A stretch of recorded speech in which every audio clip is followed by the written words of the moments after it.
So welcome everyone to another one of our Ignatian Conversations. Today we're exploring the topic of pilgrimage and discernment.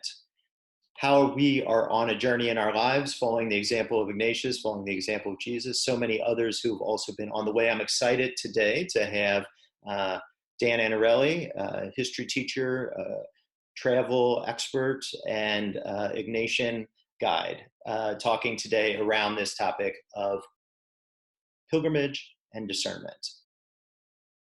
Thanks, Bob, for having me, and excited to talk about some of these topics. To be clear about pilgrimage, the word itself has always been a bit of a challenge for me because it has a connotation of a deeply religious movement that you have to get from point A to point B in a very pious, orthodox exercise along the way. And that at the conclusion of it, you have the fulfillment of some sort of goal or question answered by God because you've done what it is that you believe he asked you to do in this pilgrimage. And so it's always been very challenging for me because I never have personally felt called to make a pilgrimage to Lourdes or to Fatima or follow in some medieval pilgrimage the way that it traditionally has been defined. And yet I oftentimes find myself resonating with this idea of being on a journey, but the goals, the outcomes, the answers to the questions are oftentimes much more unclear. Sometimes the result of the journey is that there are more questions left unanswered than what I had set out to solve in the first place. And yet I find a very comforting notion of being on the journey.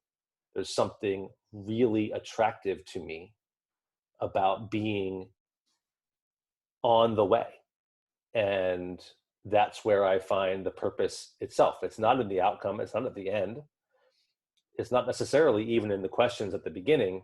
It's in the experience of doing the journeying. And so that's how I've kind of come to define pilgrimage in my life. Well, I love that description that you're offering, Dan, because I think it speaks to something that we see a lot nowadays, especially with kind of the interest in something like the Camino in Spain, where you get people along the way that are journeying for many different religious reasons, but now also for many just out for a hike or just exploring kind of other questions of meaning and purpose. And I think it's something that we see a lot now is, and I don't know the reason why necessarily it would be the case, but that there is this need for desire for meaning and purpose that sometimes is connected to journeys, sometimes ones that were identified as ones with kind of religious purpose in the past. Yeah, I agree. And I think it was like Nietzsche or some philosopher who wrote that the only ideas worth considering are those that come from walking, or something like that, right? And I find myself oftentimes agreeing that there's my best ideas, my most clear understanding of things, when I need to clear my head or recalibrate, I go for a walk.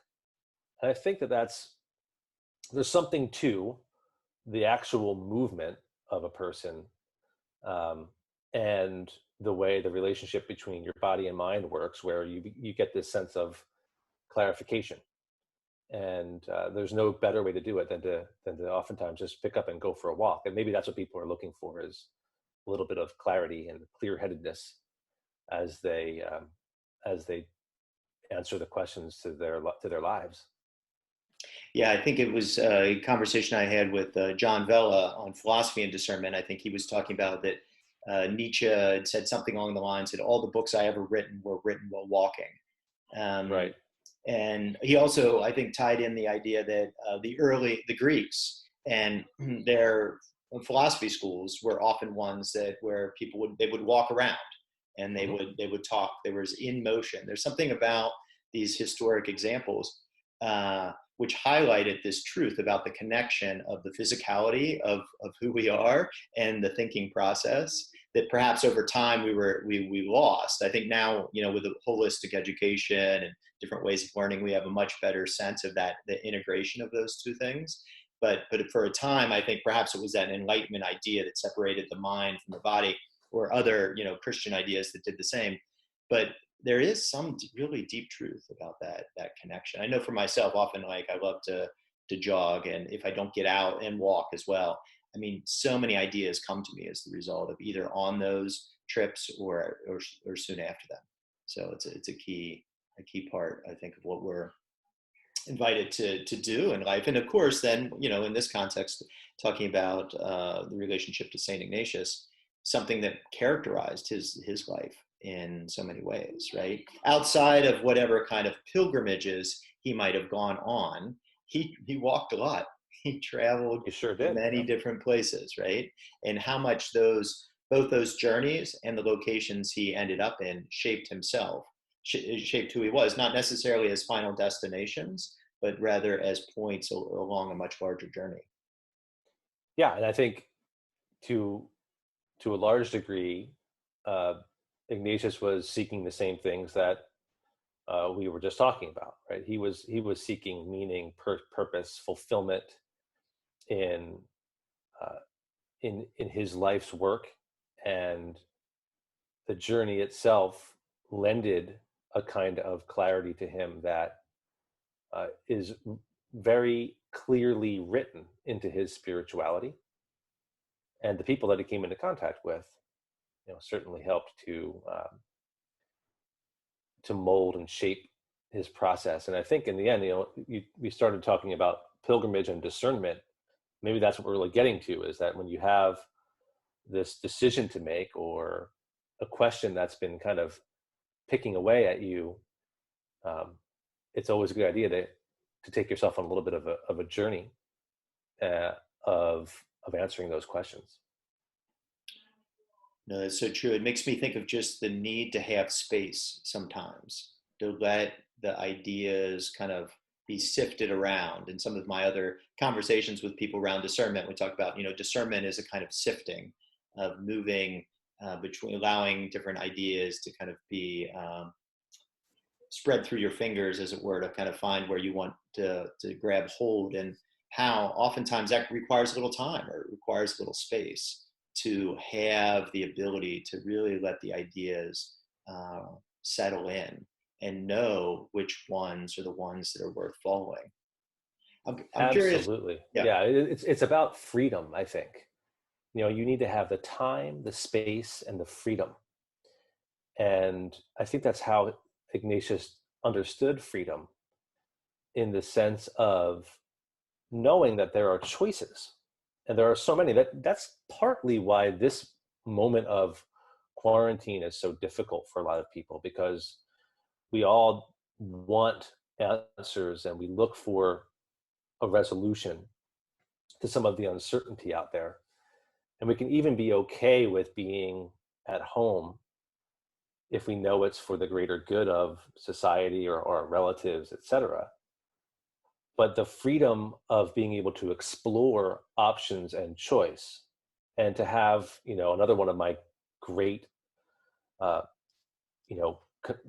challenges for me in Ignatian spirituality is this idea of Ignatian indifference, and the idea that you freely explore and understand and acknowledge the various options that exist in a life that is, consumed by will, right? You have the free will to choose to do so many different things, and yet you choose and you discern the one that you believe brings you closest to God, knowing that there are other options out there, but that you chose the best one for you, and you are indifferent to the others. And it's really hard, because we like choice, and we like option, and we like freedom.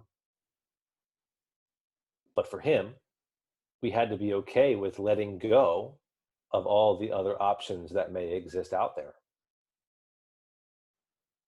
And that's kind of hard about right now, of being in quarantine and not having that freedom. And it can make it very difficult to discern in the process too.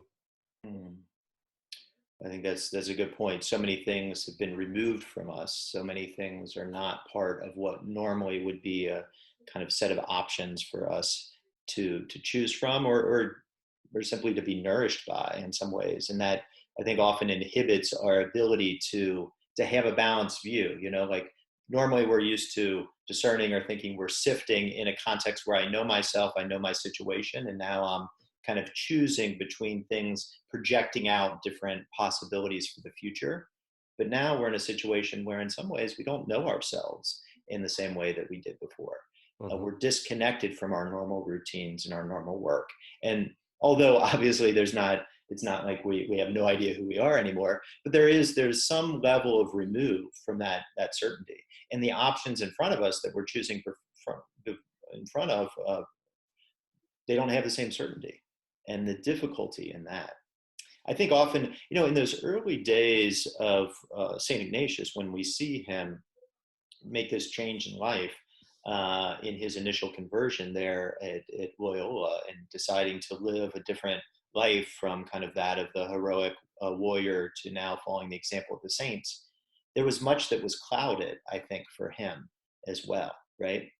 Perhaps I don't know what the right word is, mistake's probably too strong to say in those early days for him, though, was to think that he could have the certainty that one life was left behind and another was taken up, when in fact it was just the beginning of a journey where he would have to learn many more things along the way. And for me, the indifference, I think, is often such a key part in how many things we have to let go of, not just in the choices that we have, but just in opportunities or ideas of ourselves, and I think as we see Ignatius over time in the journey that he made from Loyola to Montserrat and then to Manresa, some significant steps in the need to let go of his own sense of identity and to become indifferent to the choices he was confronting.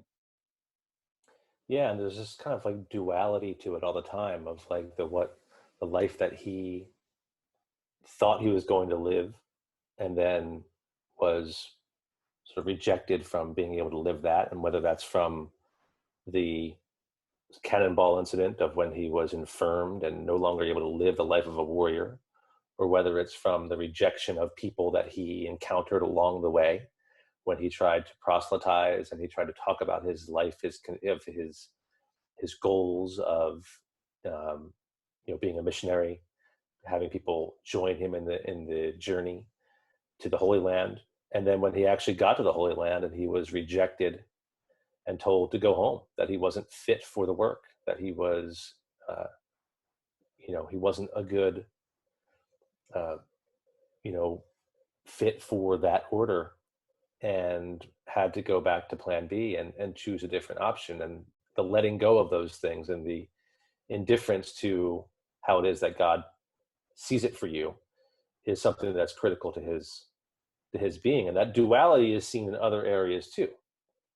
You see the duality also in his description of consolation and desolation, which is one of the things that I know we wanted to talk about today as well. And I think that's something that's always appealed to me because of the psychological underscoring that is so implicit in those ideas of consolation and desolation, that it's sort of you're either living in a state of consolation, which is bringing you closer to God, or you're living in a state of desolation, which is bringing you farther from God. And yet we can't think of it in terms of, well, I'm in a good mood today, and so I must be feeling consolation, and I'm in a sad mood tomorrow, and so I must be feeling desolation. And we put on the consolation jersey one day and the desolation jersey the next day, and we wear it as an emotion, This duality is part of the larger ethic of what I think Ignatian spirituality is all about. It's like the tension of,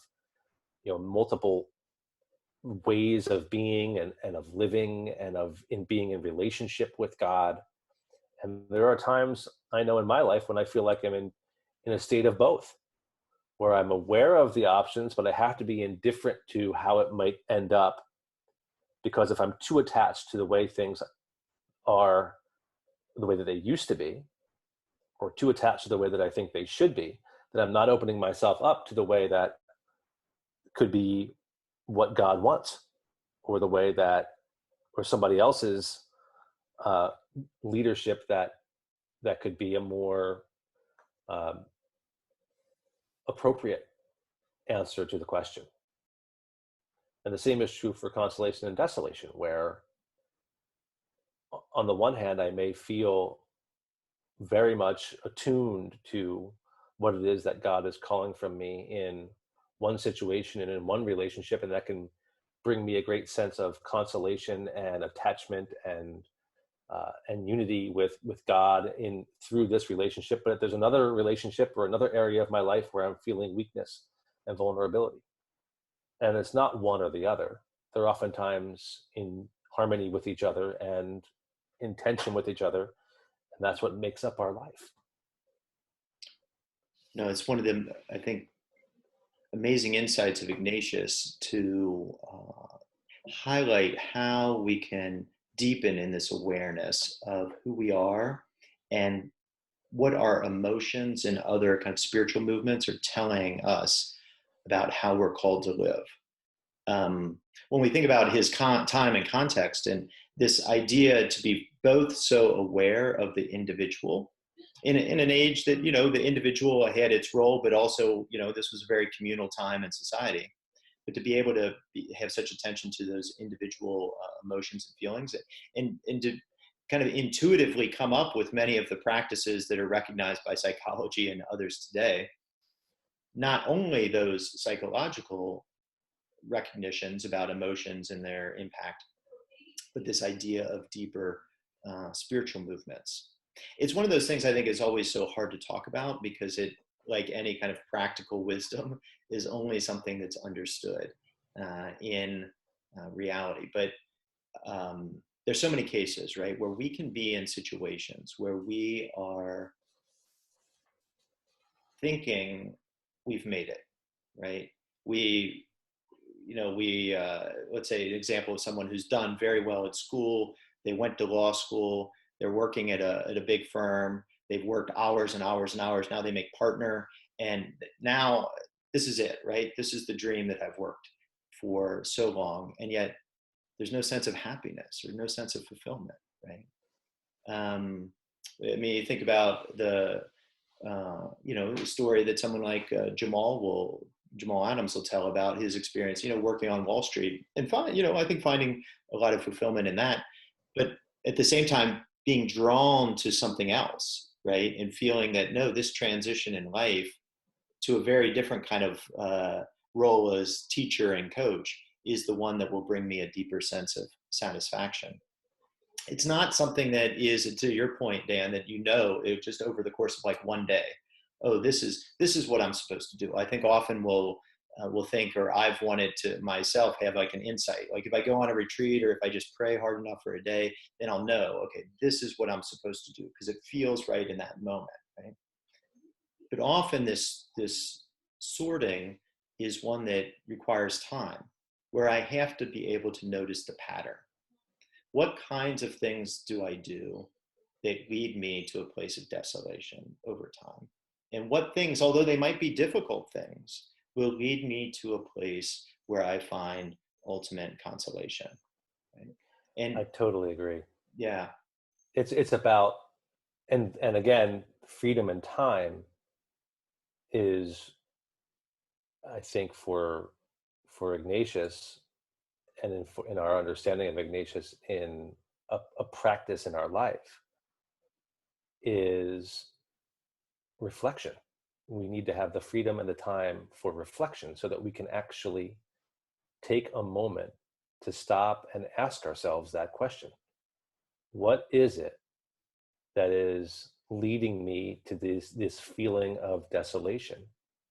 And what is it that leads me to that sense of myself that is, I think, innate to us all, where we recognize ourselves for a moment and we recognize what it is that's bringing us closer to God, that we've taken the time to reflect on what those things are rather than just being on the hamster wheel.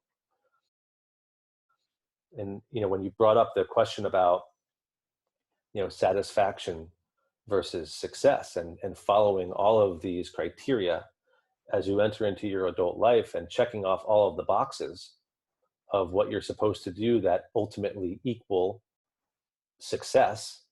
It reminded me of an article that I read. I think I was in college, and I remember sitting on the steps of my dorm room with some friends of mine and talking about it. And it was an article in the New York Times called "Success and Satisfaction Are Different."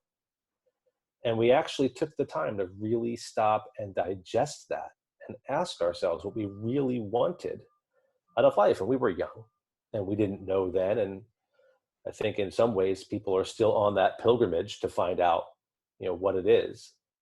And I feel so blessed to be part of a tradition of Ignatian discernment that opens up the invitation and the opportunity for reflection on those topics.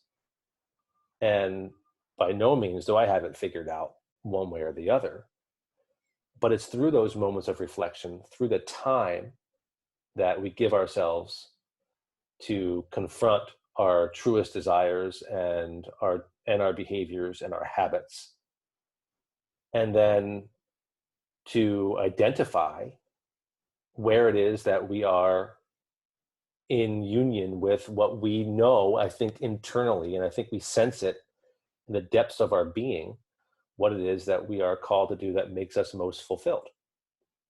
And it's oftentimes not the same thing as what society or other external stimuli tell us that they are. And it's that kind of self-awareness that is just so critical. And it's just a big part of Ignatius's explanation for how we become, what we can be. And the thing that comes back to me in these moments is, even when I don't know, even when I do take the time to reflect and question and answer those questions as best I can, I hope that I've developed enough healthy habits in my life that I know that I'm working towards it, that I'm on the journey towards it. And that's the process. And I go back to the adage of age quod agis, do what you are doing. And as long as you're doing the work and you're doing it the best way that you know how in those moments, and hopefully taking the time to reflect and adjust as you need to as you go, that it's in the work itself that you'll begin to develop that awareness of and that recognition of what it is that we're called to. Absolutely. I think it's so important to recognize that the marker of how we're doing is not that we're constantly making like right decisions, but rather for me, it's often how quickly am I able to recognize my mistake and change course. So for example, I think one of the things that I see I hopefully am able now to have a better sense of when I've gone down the wrong path. And then the challenge I have to myself is, am I willing to admit that I have and go back? And whether that means to apologize for something I had said that was wrong, or a mistake that I had made, or some other factor. It's often that's where I feel the rub, that I try to judge my progress by how quickly I can correct from my mistakes, not necessarily how successful I am at always choosing the right path forward. I take comfort in the fact that Ignatius made there were a lot of twists and turns on his pilgrimage. And, he ended up in a lot of different places, including jail at a few times, not necessarily through his own fault, but that, you look at the apostles, those that followed Jesus, it's a constant lineup of kind of twists and turns or mistakes on the way. Um, and so I think that's such an important part of a kind of the, as you're saying, um, to do what we're doing and to be willing to discern as we go along, to learn in the midst of doing things. Ignatian spirituality, Ignatian discernment is very much about an active engagement in the world. It's not a sitting back and figuring everything out and then making it a choice or an action. Rather, it's entering into the world and in the mixture and challenge of what's happening to discern both the outside external factors and what's happening for us inside. We can't really be discerning about consolation desolation if we're trying to remove ourselves entirely from the world. Rather, it's in it that we're getting the real data that we need. And another really, I think, important insight that you're pointing to is just the way that it's about who we are. It's not about who anybody else is. It's not about what society expects or what our parents expect, or what even about examples of people that we admire. That Ignatius had the insight to say it's about you being most fully who God has called you to be. That's the challenge. That's the struggle, to be most authentically who you are. And so that means, some of my examples before might have implied that it's like just seeking one route that's the right route. It's not. For some people, you're called to be the partner in the law firm, to serve in that way. You're called, right, to work on Wall Street. Ignatius, the Jesuits, they worked with kings and princes and queens and the royalty because they believed that there were people that was their calling, right? And then on the flip side, there are people that are called to renounce all that and to live a life of great simplicity and service. The key in Ignatian spirituality is to know what I am called to. And it's only through this hard process of really getting in touch with ourselves that we're able to do that. Yeah, it's really practical, right? I mean, for a spirituality, it doesn't have this sort of, it is austere.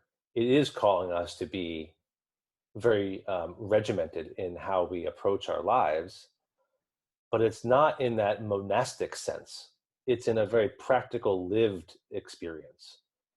And yes, we have to interrogate it, and we have to adjust it, and we have to get better at it. But you're absolutely right when you look at the history of the Jesuits and where they chose to set up their apostolates and their mission. And if you see it even today, in every major city in the world, there's something that has a Jesuit stamp to it, or a Jesuit backing, whether it's a parish or a mission or a school. And it's almost always in the heart of where people are. And they chose, he chose to set up, his church and his life and his offices right at the corner in Rome where the, the word what I'm looking for, but you could say the nobles and the elites of Rome, basically were a neighborhood away from the most defiled group in the city, the beggars and the prostitutes. And he chose to be at the crossroads, literally the intersection of those two parts of the city. And it was by design. It was because he understood that we're doing this version of our journey and our spiritual encounter with the world through a life that is dynamic and filled with relationships and messiness and worldliness and prayer at the same time. And it all coalesced in this experience. And so you're spot on when you talk about the way that there's a practical dimension to this whole process. I love that example of tying it to the physical location, of Ignatius and where he decided to kind of place the Jesuits there in Rome. Because to bring back to the overarching kind of theme of our conversation of this idea of pilgrimage and how much it matters where we place ourselves in the world, right? Both in where we live and we kind of set up shop, but also where we decide to move in our willingness to kind of move through the world, not staying just in the routes that we're comfortable with, but with ones and going into places where we believe that new worlds will be opened up to us, whether that's through going to radically different places or simply being open to new experiences in places where we might regularly go and looking at a new spot or looking in a new way. As we kind of draw to the end of our time together here, I just want to see if there's anything else you want to say kind of to this topic of pilgrimage and discernment. The only sort of last thought that I have, and it relates a little bit to that idea of consolation versus desolation, but also in a very real way, it relates to this idea of pilgrimage. And when you go on a journey, you're leaving a place that you've established roots, a place that you call home. And in the process of, moving, you have a very real sense of where that past was and what it was that makes you whole from those roots. And they're very important. And I think that Ignatius had a very strong sense of what it meant to be at home, because he had a very strong connection geographically, as you well point out, to northern Spain. And yet he never returned there after, ultimately setting off to, Montserrat, Manresa, Rome, etc. So the idea, I think, for Ignatius, what comes out in his discussions of consolation and moving closer to God is this sense of going home. And it's part of the journey. Every journey ends at some point with going home. And it might even be establishing a new home. But there's a feeling and a comfort and a sense of going home. Whereas desolation is a feeling of being disoriented and you're not home. It's the opposite of that feeling, where you don't have roots, you don't feel grounded. You may feel comforted for a moment. There are moments of desolation that can be comforting, quite frankly. If you're looking at purely at the sort of the physical pleasures of life, but it's that feeling of being back to where you came from, this feeling of going home. And I think that is a nice way to sort of round out this idea of pilgrimage, because there's something always that's so nice as a traveler myself, as someone who's been on, numerous dozens of trips. There's nothing quite like the satisfaction and comfort of returning home. And I think that was a very real thing for Ignatius too. And I think he builds that into his sense of pilgrimage, discernment, consolation as well. No, it's a great image to kind of bring our time here together. Just this idea that no matter what journeys we take, what pilgrimages we go out on, which routes we're on, ultimately we're on the journey to come back home, and to be home both in that kind of physical sense of a home that we have, and the emotional sense of the connections that we have with others, and the spiritual sense of being home both with ourselves and with God. And so I think that's certainly something that Ignatius was calling us to, and a great image. One of the ones I think that helps us to kind of know, are we on the right path, is one of those questions of how does this connect or relate to being at home. Well, Dan, thank you very much. I appreciate you taking the time for this conversation. Thanks, Bob. It's been great.